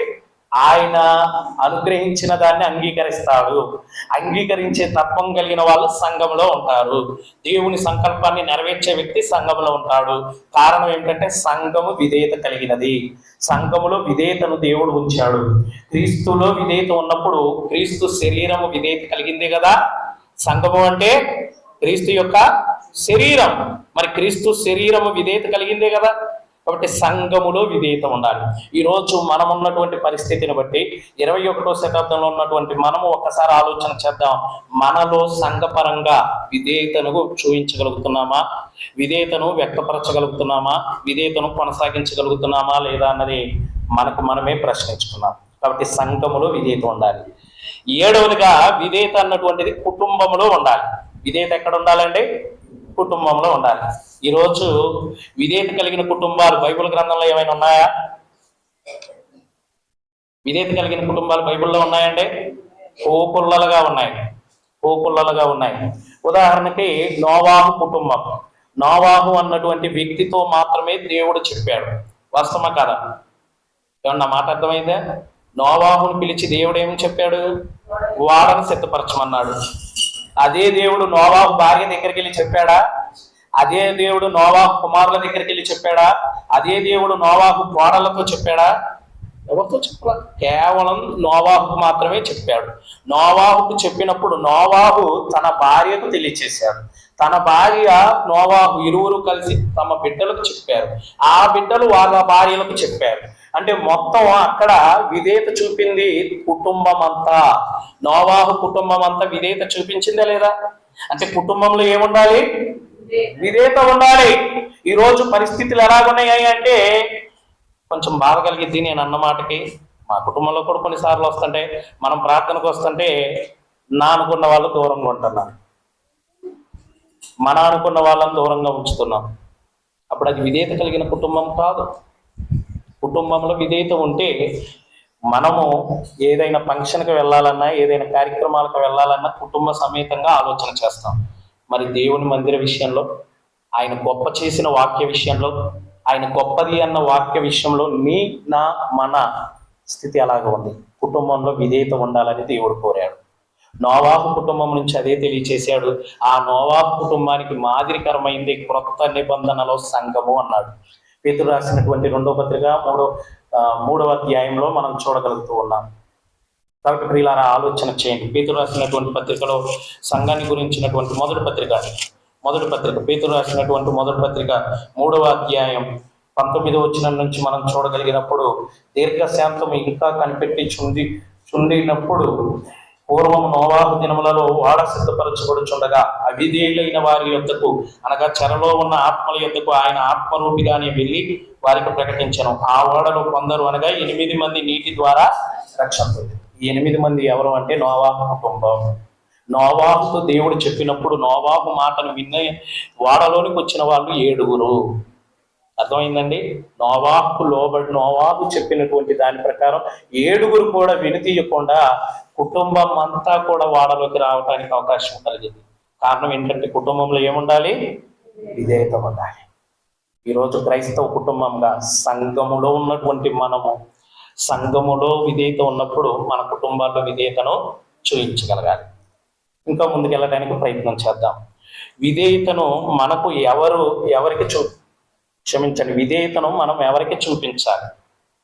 విధేయత కలిగిన వాళ్ళు ఎవరో చూసాం. మరి విధేయత మనం ఎవరికి చూపించాలి? విధేయతను మనం ఎవరికి చూపించాలి? గ్రంథంలోనే ఆలోచన చేద్దాం. మొట్టమొదట దేవునికి చూపించాలి. మనం ఎవరికి విధేయులుగా ఉండాలండి? మనం దేవునికి. ఎందుకంటే మొదటి స్థానం ఎవరిది? దేవుడిది. కానీ లోకంలో మాత్రం దేవునికి ఇవ్వాల. బాల్యం నుంచి చదువు నేర్పేటప్పుడు కూడా దేవుణ్ణి తర్వాత స్థాయికి తీసుకెళ్లారు. మొదటి స్థానం పాపానికే ఇచ్చారు. ఆ మాట అర్థమైందా? ఏ ఫర్ చెప్పండి బ్రదర్, ఏ ఫర్ యాపిల్ అంటుంది. పండు. దేవుడు చెప్పాడు పండు తినమని నిశ్చయముగా. లోకం చెప్తుంది ఏ ఫర్ యాపిల్ అని. మొదటి పండునే చూపిస్తుంది. వాస్తవమా కదా? తెలుగు పరంగా చూద్దాం. ఆ అంటే మొదటి గురువు అమ్మ, మొదటి దైవం అమ్మ. అసలు అమ్మను పుట్టించిన ఆయన ఎక్కడికి వెళ్ళాడు? ఏ స్థానానికి వెళ్ళిపోయాడు? నేను తప్ప అనట్లేదు, కొద్దిగా ఆలోచన చేద్దాం. మనం క్రైస్తవ పరంగా వద్దని నేను అనట్లా. నేను నేర్చుకున్న మీరు నేర్చుకున్న వాళ్ళు దాని నుంచి వచ్చిన వాళ్ళం, కానీ దాన్ని నేను ధిక్కరించట్లా. కానీ మొదట విధేయత మాత్రం దేవునికి ఇవ్వటానికి సంఘపరంగా ఆలోచన చేసినప్పుడు దేవుడి స్థానానికి తీసుకొస్తాం. ఈ భౌతిక సంబంధమైన చదువు అవసరం. అది దేనికయ్యా అంటే భౌతికంగా ఇంగిత జ్ఞానం అన్నటువంటిది కావాలి. ఇంగిత జ్ఞానం లేకపోతే పరిస్థితి ఏమైంది అంటే, గ్రంథం అంటూ ఉంది, జ్ఞానం లేనివాడు ప్రతి మాట నమ్ముతాడు, జ్ఞానం లేనివాడు ప్రతి మాట నమ్మేస్తాడు. అదే జ్ఞానం ఉంటే ఆలోచన చేస్తాడు. అందుకు చదువు అవసరం. చదువు ఏం నేర్పిస్తుంది అంటే ఈరోజు సంస్కారాన్ని నేర్పట్లేదండి. చదువు సంస్కారానికి దూరం అయిపోయింది. ఒకప్పుడైతే చదువు ద్వారా సంస్కారం వచ్చింది. కనుకనే మనం మొదట విధేయత దేవునికి ఇచ్చినప్పుడు ఆ చదువు నేర్పే విధేయతను, ఆ యొక్క క్రమశిక్షణను, ఆ యొక్క సంస్కారం దేవుని దగ్గర నుంచే తీసుకోగలుగుతాం. అందుకే మొదట దేవునికి విధేయులుగా మనం, మన కుటుంబం, మన స్థానిక సంఘాలు, మనం చెప్పబడినటువంటివన్నీ కూడా ఇందాక మనం చూసినటువంటి అన్నిటిలో విధేయత ఉన్న రీతిగా మనలో మొదట దేవునికి విధేయత చూపించే లక్షణం ఉండగలగాలి. రోమీయులకు రాసినటువంటి పత్రిక 6వ అధ్యాయం 22వ వచనం సోదరులు చదివించారనుకుంటే ఇందాక చదివించారండి. రోమీయులకు రాసిన పత్రిక 6వ అధ్యాయం 22వ వచనం చదివారండి. నేను వచ్చినప్పుడు అదే చదివారు.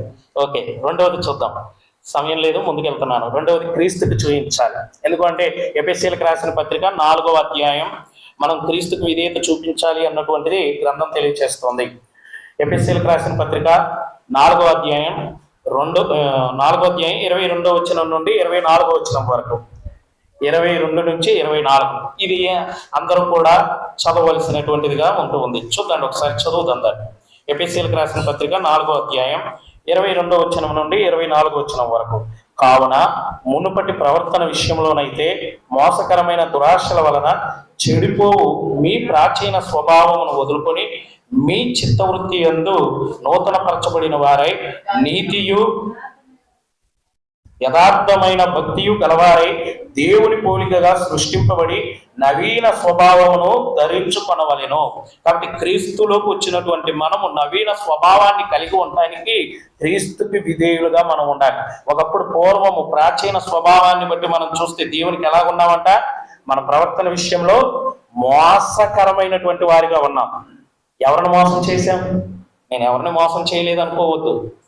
నీకు దేవుడిచ్చిన ఆత్మనే నువ్వు మోసపరిచావు. నీ దేవుని ఆత్మని నీవు దేవుని సన్నిధికి రాకుండా దూరపరిచావు అంటే అంతకంటే మోసం ఏముంది? గ్రంథంలో మనం చూస్తూ ఉన్నాం, ఆత్మ అన్నటువంటి దానికి అంతము లేదు.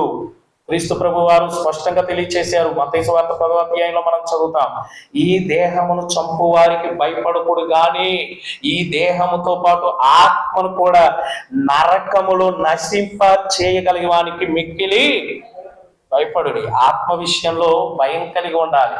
ఆ ఆత్మ విషయంలో భయం కలిగి ఉండాలంటే శరీరం విషయంలో కూడా భయాన్ని ఉండాలి. శరీర విషయంలో భయం కలిగి ఉంటేనే ఆత్మను కాపాడుకోగలుగుతాం. మునుపు మన పరిస్థితి ఏంటంటే ఈ శరీరంతో ఏది చేసినా పర్వాలేదు, ఆత్మ శుద్ధంగా ఉంది కదా అనుకున్నాం. కానీ సంఘములో క్రీస్తులో అది చెల్లదు. నీ శరీరం పరిశుద్ధంగా ఉంటేనే నీ ఆత్మ పరిశుద్ధంగా ఉండిద్ది. నీ ఆత్మ పరిశుద్ధంగా ఉండాలని నువ్వు కోరుకుంటే నీ శరీరాన్ని కూడా పరిశుద్ధంగా ఉంచుకోవాలి. మీకు అర్థం అవటం కోసం జ్ఞాపకం చేస్తాను. ఇప్పుడు మన దగ్గర కొన్ని రకాల బైకులు ఉన్నాయి, వాహనాలు. పెట్రోల్ ఉన్నాయి, డీజిల్ ఉన్నాయి, ఈ మధ్య ఎలక్ట్రికల్ వచ్చాయి. వాస్తవా కాదా?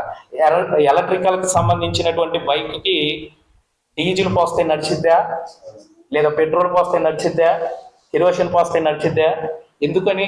అది బండే కదా, అది బండే కదా. లేదా కొన్ని కార్లు ఉన్నాయి, ఆ కారుల్లో కొన్ని డీజిల్కి మాత్రమే పరిమితం, కొన్ని పెట్రోల్కి మాత్రమే పరిమితం. అవునా? ఈ మధ్య కొద్దిగా టెక్నాలజీ పెరిగింది కాబట్టి గ్యాస్ వచ్చేసాయి. ఆ గ్యాస్ అయిపోతుందంటే పెట్రోల్ డీజిల్ రెండింటిలో ఏదో ఒకటి ఉండిద్ది, ట్యాంక్. ఆ ట్యాంక్ కూడా ఉండిద్ది. గ్యాస్ స్థానంలో గ్యాస్ పెట్టకుండా పెట్రోల్ కొట్టించేస్తే నడిచిద్దే? అసలు వెళ్ళిద్దే ముందు? ఈరోజు మానవుని యొక్క పరిస్థితి ఎలాగుంది అంటే ఈ శరీరానికి ఏది అవసరమో అది చేయట్లా. అవసరం లేని దాన్ని తీసుకొచ్చేసి ఈ శరీరంలోకి పెట్టేసుకొని ఈ శరీరాన్ని పాడు చేసుకొని నా ఆత్మ మాత్రం శుద్ధంగా ఉంది, నేను ఆదివారం ప్రార్థనకి వెళ్తాను, నేను బైబిల్ చదువుతాను, నేను ప్రతిరోజు ప్రార్థన చేస్తాను అంటున్నాం. కానీ వాక్యం ఏం చెప్తుంది? ఈ శరీరంలో ఉన్నటువంటి వాటిని గురించి క్రొత్త నిబంధన గ్రంథంలో పేతురు గారు పూర్వపు స్థితిని జ్ఞాపకం చేశాడు. సమయం లేదు కాబట్టి వచనం చెప్తాను, ఇంటికాడ చదువుకోండి. పేతురు రాసినటువంటి మొదటి పత్రిక 4వ అధ్యాయం 1 నుంచి 5వ వచనం వరకు మీరు చదవగలిగినప్పుడు బూతులు వస్తున్నాయి, అల్లరితో కూడిన ఆటపాటలు వస్తున్నాయి, చేయదగిన పూజలు వస్తున్నాయి, అన్ని వచ్చేస్తున్నాయి ఈ శరీరంతో. ఆత్మతో చేయట్లా. ఆత్మతో ఏమో దీన్ని పట్టుకుంటున్నాం, ఆత్మీయంగా చూయించుకోవడానికి ఏం చేస్తున్నాం? ఇది పట్టుకున్నామా లేదా, ఇది తీసుకొని వస్తున్నామా లేదా, దీన్ని పట్టుకొని దీన్ని పట్టుకొని ప్రార్థన చేస్తున్నాం, దీన్ని పట్టుకొని ప్రార్థనకు వస్తున్నాం, దీన్ని చదువుతున్నాం. కానీ శరీరపరంగా అయితే మాట్లాడే మాటల్లో మార్పు రాట్లా. మాట్లాడే మాటల్లో మార్పు వస్తుందా? క్రైస్తవులమే, క్రీస్తు సంఘములో ఉన్న మనము కూడా నాతో సహా. కారణం ఏంటంటే మనం చెప్పుకునేది ఏంటి అంటే బలహీనులం. మనం ఎవరమంట? బలహీనులమే కాదన్నట్లా.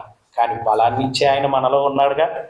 యోహాను తన పత్రికలో అన్నాడు, లోకములో ఉన్నవానికంటే మీలో ఉన్నవాడు గొప్పవాడు కదా, మీ విశ్వాసం గొప్పది కదా అన్నాడు. మరి విశ్వాసం గొప్పదైనప్పుడు మనం ఈ కార్యాలను ఎలా చేయాలి? గొప్పగానే చేయటానికి ఇష్టపడాలి, కానీ తక్కువ స్థాయికి ఈ శరీరాన్ని వినియోగించే వారిగా ఉండకూడదు. ఏది ఉపయోగమో దాన్నే చేయాలి. శరీరము ద్వారా నువ్వు చేసే ప్రతి దాని ఫలితం ఉందండి గ్రంథం అంటూ ఉంది. కాబట్టి క్రీస్తువుకి మనం విధేయతను చూపించగలగాలి. మునుపు మోసకరమైన వారిగా ఉన్నాం, ఇప్పుడు మన ఆత్మను మోసపుచ్చుకోవద్దు. స్పష్టంగా వాక్యం తెలియచేయబడింది. వాక్యానుసారంగా ప్రవర్తించడానికి ఇష్టపడదాం. తరువాత తల్లిదండ్రులకు విధేయులుగా ఉండాలి. ఎవరికండి? తల్లిదండ్రులు అంటే గ్రంథ ప్రకారం మనం చూడగలిగినప్పుడు, బైబిల్ గ్రంథంలో మనం చదువుతున్నప్పుడు మనకు అర్థమవుతూ ఉంది, జన్మనిచ్చిన వాళ్ళు మాత్రమే కాదు, జన్మనిచ్చిన వాళ్ళను మాత్రమే తల్లిదండ్రులుగా భావించకూడదు. జన్మనిచ్చిన తల్లిదండ్రులు మనతో శాశ్వత కాలం ఉండలేరు, మనం వారితో ఉండలేము. ఎవరికి ఎంత మటుకో అంత మటుకే ఉండిద్ది. ఇది వాస్తవం, గ్రంథం చెప్తున్నటువంటి సత్యం. కానీ భూమి మీద పెద్ద వయస్సు కలిగిన వారిని తల్లిదండ్రులుగా భావించమంటుంది గ్రంథం. తిమోతికి రాసిన పత్రికలో పౌలు అంటాడు, వృద్ధులైనటువంటి వారిని గద్దించక తండ్రులుగా భావించండి. పురుషులైతే తండ్రులుగాను, స్త్రీలైతే తల్లులుగాను. వారికి మనం లోబడాలి, పెద్దవాళ్ళకి. అర్థమైందండి? ఎఫెసీయులకు రాసిన పత్రిక 6వ అధ్యాయం 1వ వచనంలో పిల్లల విషయంలో పౌలు మాట్లాడుతూ, పిల్లలారా ఇది యుక్తమే, ఇది ధర్మమే. ఏది ధర్మం? నీవు దీర్ఘాయుష్మంతుడు వగినట్లు నీ తల్లిని తండ్రిని, చనిపోయిన తల్లిదండ్రులనే కాదు, బ్రతికి ఉన్న ముసల వాళ్ళ విషయంలో కూడా వాళ్ళని తల్లిదండ్రులుగా భావించండి. మనకంటే పెద్ద వయసు కలిగినటువంటి వారిని, వృద్ధులు కానటువంటి వారిని సహోదరులుగా, అన్నలుగా, అక్కలుగా భావించండి. మనకంటే చిన్నవాళ్ళు అయితే తమ్ముళ్ళగా, చెల్లెళ్ళగా భావించండి. అలా భావించగలిగినప్పుడు మనం వాళ్ళకు విధేయులుగా చూపించగలుగుతాం విధేయతను. అంతేగాని ముసలోడా నీ మాట నేను ఇంటవేంది అన్నాము అంటే క్రైస్తవునిలోనే విధేయత కోల్పోయిన వారిని అవుతాం. అంతకంటే భయంకరమైన స్థితి మరొకటి ఉండదు. హెబ్రీ గ్రంథకర్త తెలియచేశాడు, ఇందాక చదివించాను, హెబ్రీలకు రాసిన పత్రిక 6వ అధ్యాయం 4వ వచనాలు, ఒకసారి వెలిగింపబడిన తర్వాత పరలోక సంబంధమైన దాన్ని రుచి చూచిన తరువాత మరలా తప్పిపోతే అతన్ని నూతన పరచడం కూడా అసాధ్యం. దేవునికే అసాధ్యం. దేవునికి అన్ని సాధ్యమేనంటారా? నా మాట అర్థమైందమ్మా? దేవునికి అన్ని సాధ్యమేనా? ఏమండి? దేవునికి అన్ని సాధ్యమేనా? గ్రంథం అలా చెప్పట్లా. దేవునికి అన్ని సాధ్యమైన గ్రంథం చెప్పట్లా. దేవునికి అసాధ్యమైనవి కూడా ఉన్నాయి. గ్రంథంలో మనం చూడగలుగుతున్నాం. నువ్వు అబద్ధం ఆడతావు, దేవుడు అబద్ధం ఆడతాడా? దేవునికి అబద్ధం ఆడటం అసాధ్యం, దేవునికి సాధ్యం కాదు. నువ్వు పక్షపాతం చూపుతావు, దేవుడు పక్షపాతం చూపుతాడా? అంటే దేవునికి పక్షపాతం చూపెట్టే లక్షణం లేదు, అది అసాధ్యం. కొన్ని మనం ఆలోచన చేయగలిగినప్పుడు గ్రంథాన్ని గ్రంథంగా పరిశీలన చేయాలి. అన్నీ సాధ్యమే అనుకుంటే పొరపాటు. కాబట్టి ఒక్కసారి ఆలోచన చేద్దాం. ఇప్పుడు తల్లిదండ్రుల విషయంలో కూడా మనం విధేయతను చూపించవలసినటువంటి వారమైన, అందుకే సంఘమునికి మనల్ని చేర్చాడు దేవుడు, సంఘములోనికి మనల్ని ప్రవేశింపచేశాడు. సంఘము అన్నటువంటిది ఆయన కుటుంబంగా పిలిచాడు. సంఘము అన్నటువంటిది ఆయన కోరుకున్న స్థలంగా ఏర్పాటు చేసుకున్నాడు. కాబట్టి సంఘములో పెద్దలైనటువంటి వారిని తల్లిదండ్రులుగా భావించి, సేవకుని సేవకురాలని కాదండి. ఇక్కడ తప్పుగా మత శాఖల వాళ్ళు చేసేది ఏంటంటే సంఘంలో సేవకుని సేవకురాలని చూపిస్తున్నారు, కానీ గ్రంథం సేవకుని సేవకురాల సంఘములో ఉన్న ప్రతి ఒక్కరిని అంది. అర్థమైందే? కాబట్టి ఇప్పుడు తల్లిదండ్రులకు మనం ఎలా ఉండాలి? పిల్లలైనటువంటి వీరు పెద్దలకు ఎలా ఉండాలా? సంఘములో, మరి ముఖ్యంగా సంఘములో నుంచి సమాజంలోనికి. అర్థమైనా? సంఘము నుంచి నువ్వు సమాజంలోకి వెళ్తున్నావు. ఇక్కడ ఏ స్థితి అయితే కలిగి ఉన్నావో సమాజంలో కూడా అదే స్థితి కొనసాగించాలి. ఇంకా మనం ముందుకెళ్ళడానికి ప్రయత్నం చేద్దాం. పెద్దలకి మనం విధేయులుగా ఉండాలి. గ్రంథంలో చదువుతూ ఉన్నాం. సమూయేలు మొదటి గ్రంథము 17వ అధ్యాయం 20వ వచనం. సమూయేలు మొదటి గ్రంథము 17వ అధ్యాయం 20వ వచనం. ఈ విషయం మనకు అర్థమైంది అనుకుంటున్నాను, మీ అందరికీ తెలుసు అనుకుంటున్నాను. ఇక్కడ దావీదును గురించినటువంటి సత్యాలు మనం చూస్తూ ఉన్నాం. దావీదు తన అన్నలకి లోబడ్డాడు. పెద్దవాడైనటువంటి అన్న మాట విన్నాడు. వినేసి యుద్ధం నుంచి వెళ్ళడానికి సిద్ధపడ్డాడు. అన్నలకు ఆహారం తీసుకొచ్చాడు. అన్న అంటున్నాడు, యుద్ధం చుట్టానికి వచ్చేవారా అంటే లేదు అన్నాడు. సరే మరలా వెళ్తున్నాడు. వెళ్ళేటువంటి సందర్భం ఈ 17వ అధ్యాయం అంతా కూడా మీరు చదివితే మీకు అర్థమైంది. తర్వాత రాజుల మొదటి గ్రంథం 2వ అధ్యాయం 19వ వచనంలో కూడా దావీదు సొలొమోనుకు చెప్పినటువంటిది. ఎందుకంటే దావీదు పెద్దలకు లోబడ్డాడు, అదే లక్షణం కుమారుడైనటువంటి సొలొమోనుకు కూడా చెప్పాడు. ఇంకా మనం ముందుకెళ్ళడానికి ప్రయత్నం చేద్దాం. యజమానులకు, ఎవరికి విధేయులుగా ఎవరికి ఉండాలి అంటే యజమానులకు విధేయులుగా ఉండాలి. ఎఫెసీయులకు రాసిన పత్రిక 6వ అధ్యాయం 5వ వచనంలో వారి పనికి తగిన రీతిగా యాజమాన్యం అన్నటువంటిది దేవుని చేత ఏర్పాటు చేయబడుతూ ఉంది. వారి వారి పనికి తగిన రీతిగా. ఇప్పుడు నేను పరిచర్య ధర్మాన్ని నేను కలిగి ఉన్నాను కాబట్టి నాకు యజమానుడు క్రీస్తు. క్రీస్తు యాజకత్వంలో, క్రీస్తు ఆధిక్యంలో, క్రీస్తు నాయకత్వంలో నేను ఆయన్ను నా యజమానుడిగా చూచి ఆయనకు నేను లోబడాలి. ఇప్పుడు మీరు భౌతికంగా చేసే పనిని బట్టి మీ పైన ఉన్నటువంటి యాజమాన్యాన్ని మీరు లోబడి ఉండాలి. వారి మీద, వారు మన మీద, మనం వారి మీద చిరాకు పడతాం, సహజం. ఎందుకంటే మానవ లక్షణం అది, మానవ లక్షణం. కానీ అదే చిరాకుతో ఉండకూడదు. కోపం అంట 4 రకాలు ఉండిద్ది. ఇప్పుడు సమయం లేదు, నేను చెప్పను ఆ కోపం గురించి. 4 రకాలుగా ఉండిద్ది. ఆ 4 రకాల కోపాలలో ఒకటి మాత్రమే మనం కలిగి ఉండాలి. దాన్ని ఏపీసీ పత్రికలో పౌలు అంటాడు 4వ అధ్యాయం 26వ వచనంలో, కోపపడుడిగానే పాపం చేయకుడి అన్నాడు. అర్థమైందండి? కాబట్టి మనం ఆలోచన చేసినప్పుడు యాజమాన్య విషయంలో, యజమాని విషయంలో మనం విధేయతను చూపించాలి. ఇంకా మనం చూడగలిగినప్పుడు స్త్రీలైనటువంటి వారు భర్తలకు, భర్తలైనటువంటి వారు భార్యలకు, ఇద్దరికి లోబడే తత్వం ఉండాలి. నేను భర్తని అన్నట్టు కాదు, నేను భార్యని అన్నట్టు కాదు. మరి మీ కుటుంబంలో ఉన్నారా అని నన్ను ప్రశ్నించవచ్చు. మీ కుటుంబంలో ఉన్నారని నన్ను ప్రశ్నించవచ్చు. సమయానుకూలంగా మేము ఉంటాం. అర్థమైందా? ఎవరైనా కానీ సాధ్యమైనంత మట్టికి గ్రంథం చెప్పిన దాన్ని మనం పరిగణలోకి తీసుకొని పాటించబద్ధులమై గ్రంథం అంటూ ఉంది. కొలస్సీలకు రాసిన పత్రిక 3వ అధ్యాయం 18వ వచనంలో భర్తలకు లోబడమని చెప్తూ ఉంది, విధేయులుగా ఉండమని చెప్తుంది. తర్వాత ఇంటిలో ఉన్నటువంటి వారికి విధేయులుగా ఉండాలి.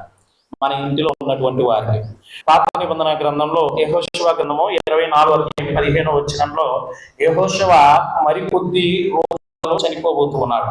చనిపోబోతున్నటువంటి యెహోషువ అంటూ ఉన్నాడు తన కుటుంబం గురించి, మీరు ఎవరిని సేవిస్తారో మీ ఇష్టం, కానీ నేనును నా ఇంటి వారు యెహోవానే సేవిస్తాం. అంటే ఇంటిలో ఏముండాలండి? మనం బ్రతికున్నా, మనం చనిపోయినా కానీ విధేయత అన్న లక్షణం మన కుటుంబంలో, మన ఇంటిలో ఉండాలి.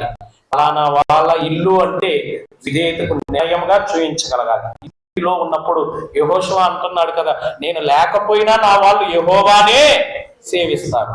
ఆ స్థితి మనలో ఉందా? ఎందుకంటే నేను పరిచర్య ప్రారంభించినటువంటి 9 రోజుల్లో కొత్తపెండ్యాల ప్రాంతంలో పరిచర్య ప్రారంభించినప్పుడు అక్కడ మొదట విధేయత ఇంటిలో కనిపించింది. కానీ కాలక్రమేణా కొంచెం పొరపాట్లు, భౌతికంగా వాళ్ళ విషయంలో జరిగిన వాటిని బట్టి ఈ రోజు కూడా వాళ్ళు వేరైపోయారు.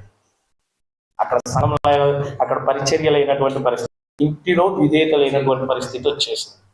ఈరోజు మన ఇంటిలో విధేయత ఉన్నప్పుడు మనం ఉన్నా లేకపోయినా ఆ విధేయతలో కొనసాగలుగుతాం. కాబట్టి ముగింపుకు వస్తున్నాను. విధేయత మనకు ఎలా వస్తుంది? చివరిగా ఈ విషయాన్ని చెప్పేస్తాను. ఇంకా రెండు విషయాలు ఉన్నాయి, ఆ 2 చెప్తాను. విధేయత ఎలా వస్తుంది? విధేయత ఎలా వచ్చిందండి? విధేయత అంటే ఏంటో చూసాం, విధేయత ఎవరిలో ఉందో చూసాం, విధేయత వల్ల మనం ఎవరికి చూపించాలో చూసాం. అసలు విధేయత ఎలా వచ్చింది? ఓకే, సంతోషం. శ్రమ వల్ల విధేయత వచ్చింది. ఆ వచనం ఎక్కడ? శ్రమ వల్ల విధేయత వచ్చింది. ఆ వచనం ఎక్కడ? చదివించాను ఇందాక. హెబ్రీయులకు రాసిన పత్రిక 5వ అధ్యాయం 8వ వచనంలో, క్రీస్తు కుమారుడై ఉండి తాను పొందిన శ్రమల వలన విధేయతను నేర్చుకున్నాడు. మొదటిది శ్రమ వల్ల విధేయత వచ్చింది అనుకున్నాం. ఓకే, సంతోషం. విధేయత శ్రమ వల్ల వచ్చింది. దానికి వచనం అదే. మరలా నేర్చుకోవటం ద్వారా వచ్చింది విధేయత. దేని ద్వారా వచ్చిందండి? ఇప్పుడు మనం మన పిల్లలకి నేర్పిస్తే దాన్ని కొనసాగిస్తారు, మనం మన పిల్లలకు చూపిస్తే దాన్ని పాటిస్తారు. వాస్తవమా కాదా? మనం నేర్పిస్తేనే దాన్ని చేయగలుగుతారు. అదే క్రీస్తు ప్రభు వారి విషయంలో అదే వచనం 5వ అధ్యాయం 8వ వచనం, 7వ వచనం కూడా రాసుకోవచ్చు. ఆయన శరీరధారిగా ఉన్న దినములలో మహావేదనతోనూ కన్నీళ్లతోనూ ఆయన దేవునికి విజ్ఞాపన చేశాడంట. కారణం మరణము నుండి విడిపించగలిగిన సామర్థ్యం కలిగిన దేవునికి చెప్పుకున్నా గానీ 8వ వచనంలో శ్రమ ద్వారా విధేయతను నేర్చుకున్నాడు. విధేయత అన్నది నేర్చుకోవటం ద్వారా వచ్చింది అంటే ఆ వచనాన్ని చెప్పుకోవచ్చు. 3వదిగా సువార్త, క్రీస్తు సువార్త. సువార్త అంటే ఈరోజు గలిబిలైపోయింది. సువార్త ఏ సువార్తగా మారిపోయాయంటే వాళ్ళకి ఇష్టం వచ్చిన రీతిగా పెట్టేసుకుంటున్నారు. కానీ ఉండవలసింది క్రీస్తు సువార్తకు గ్రంథం అంటూ ఉంది. కొరింథీయులకు రాసిన 2వ పత్రిక 9వ అధ్యాయం 13వ వచనం ప్రకారం, కొరింథీయులకు రాసిన 2వ పత్రిక 9వ అధ్యాయం 13వ వచనం ప్రకారం క్రీస్తు సువార్తకు విధేయులగుట చేత అన్నాడు. అంటే సువార్త ద్వారా, క్రీస్తు సువార్త ద్వారా విధేయత వచ్చింది. తర్వాత సత్యము ద్వారా విధేయత వచ్చింది. సత్యము అనగా వాక్యము. వాక్యాన్ని దేవుడు గొప్పది చేశాడు. గొప్పదైన వాక్యానికి నువ్వు గొప్పగా చూస్తే విధేయత వచ్చింది. పేతురు రాసిన మొదటి పత్రిక 1వ అధ్యాయం 22వ వచనం ప్రకారం, పేతురు రాసిన మొదటి పత్రిక 1వ అధ్యాయం 22వ వచనం ప్రకారం, దానికే సత్యం అన్నదానికే గలతీయులకు రాసిన పత్రిక 5వ అధ్యాయం 7వ వచనం కూడా, గలతీయులకు రాసిన పత్రిక 5వ అధ్యాయం 7వ వచనం ద్వారా కూడా. తర్వాత 4వదిగా వినటం ద్వారా విధేయత ఎలా వచ్చిందండి? వినటం. వినేటప్పుడు పెడచెవును పెడితే విధేయత రాదు. నిర్గమాకాండము 24వ అధ్యాయం 7వ వచనం ప్రకారం, నిర్గమాకాండము 24వ అధ్యాయం 7వ వచనం ప్రకారం వినటం ద్వారా. తర్వాత నమ్మకం ద్వారా విధేయత వచ్చింది. నమ్మకం యెహోషువ గ్రంథం 2వ అధ్యాయం 10 నుంచి 11 వచనాలు, రాహాబను వేశ్య మాట్లాడుతున్నటువంటి మాటలు, మేము విన్నాము, మేము నమ్మాము. విన్నది నమ్మింది, మీ ఎదుట ఏ జనాంగం కూడా నిలబడదు, ఈ దేశాన్ని దేవుడు మీకు అప్పగిస్తున్నాడు అని ఆమె విధేయత చూపించింది. కాబట్టి నమ్మకం ద్వారా విధేయత వచ్చింది. తర్వాత బాధ కలిగినప్పుడు విధేయత వచ్చింది. ఈ వచనం చదివించారనుకుంటున్నా.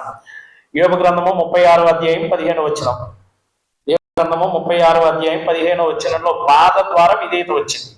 తర్వాత మనం చూడగలిగినప్పుడు ప్రార్థన ద్వారా విధేయత వచ్చింది. దేని ద్వారా అంటే? ప్రార్థన.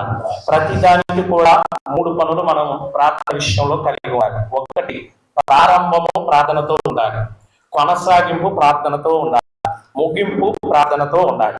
అర్థమైందండి? ప్రారంభం ప్రార్థనతో ఉండాలి అంటే దానికి మోషే కాలంలో జరిగిన సంఘటన మీకు జ్ఞాపకం చేస్తాను. ఇశ్రాయేలీయులు ఐగుప్తు నుంచి వెడలిపోతున్నప్పుడు, ఐగుప్తు నుంచి కానానికి వెళ్లే మార్గంలో మొట్టమొదట దేవుడు చెప్పిన మాట ఏమిటంటే, ఎర్ర సముద్రం రాగానే మోషేతో చెప్పిన మాట, నువ్వు నాకెందుకు మొదలుపెడుతున్నావు, ముందుకు కొనసాగు. అంటే నువ్వు ప్రార్థన చేస్తే ఆ ప్రార్థనలో దేవుడు ఆలకించి నీకు కొనసాగింపిస్తాడు.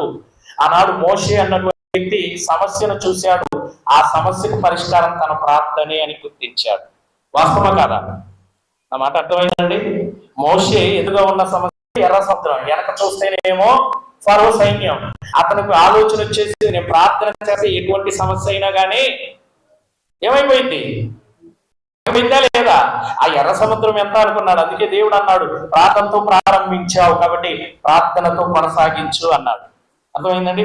అపోస్తుల కార్యాలు 3వ అధ్యాయం 11వ వచనంలో ప్రారంభం గురించి చెప్పాడు. ప్రార్థన అన్నటువంటిది ప్రారంభం. తర్వాత నిర్గమకాండం 14వ అధ్యాయం 10-15 వచనాలు కొనసాగింపు. ప్రార్థన అన్నటువంటిది కొనసాగించుకోవాలి. తర్వాత చూస్తూ ఉన్నాం అపోస్తుల కార్యాలు 7వ అధ్యాయం 59వ వచనంలో స్టెఫను అన్నటువంటి వ్యక్తి తన ప్రాణము పోయేటప్పుడు కూడా ప్రార్థన చేసే ప్రాణాన్ని కోల్పోయాడు, విడిచిపెట్టేశాడు. వాస్తవం కాదా? అపోస్తుల కార్యములు 7వ అధ్యాయం 59వ వచనం ప్రకారం. అంటే మనం కూడా ప్రార్థన ద్వారానే మన జీవితాన్ని ముగించడానికి ఇష్టపడాలి. ప్రార్థన అన్నటువంటిది మనం కొనసాగించుకోవాలి, ప్రార్థనతో ప్రారంభించుకోవాలి. ప్రార్థనే ప్రతిదానికి ఆధారం. విధేయత కలిగినటువంటి వ్యక్తి ప్రార్థనలో చూయించగలుగుతాడు. చివరిగా విధేయత వల్ల కలిగే ప్రయోజనాలు రెండే చెప్తాను, ఎక్కువ చెప్పను. విధేయత వల్ల కలిగే ప్రయోజనాలు, ఒక వ్యక్తి ఆశీర్వదింపబడాలి అంటే విధేయత ద్వారా తప్ప మరొక మార్గంలో ఆశీర్వదింపబడదు. వచనాలు ఆదికాండము 13వ అధ్యాయం 2వ వచనం ప్రకారం, ఆదికాండము 13వ అధ్యాయం 2వ వచనము మరియు 26వ అధ్యాయం 13వ వచనం ప్రకారం, 26వ అధ్యాయం 13వ వచనం ప్రకారం ఈ 2 వచనాల ఆధారంగా మనం ఆశీర్వదింపబడాలి అంటే విధేయత ఉంటేనే అన్న సత్యాన్ని గుర్తించాలి. తరువాత ప్రేమ అన్నటువంటి దాని ద్వారా మాత్రమే మనము విధేయత వల్ల పొందుకోగలుగుతాం. ప్రేమ అన్నటువంటి లక్షణాన్ని. విధేయత లేనటువంటి వ్యక్తిలో ప్రేమ ఉండదు. ప్రేమ కలిగినటువంటి వ్యక్తి విధేయతను చూయించగలుగుతాడు. యోహాను సువార్త 15వ అధ్యాయం 14వ వచనంలో క్రీస్తు ప్రభు వారు మాట్లాడుతూ, మీరు నన్ను ప్రేమించిన యెడల నా ఆజ్ఞలకు లోబడి జీవిస్తారు. అంటే ప్రేమ ఉంటేనే విధేయత. విధేయత ద్వారా కలిగే ఫలితం ప్రేమ.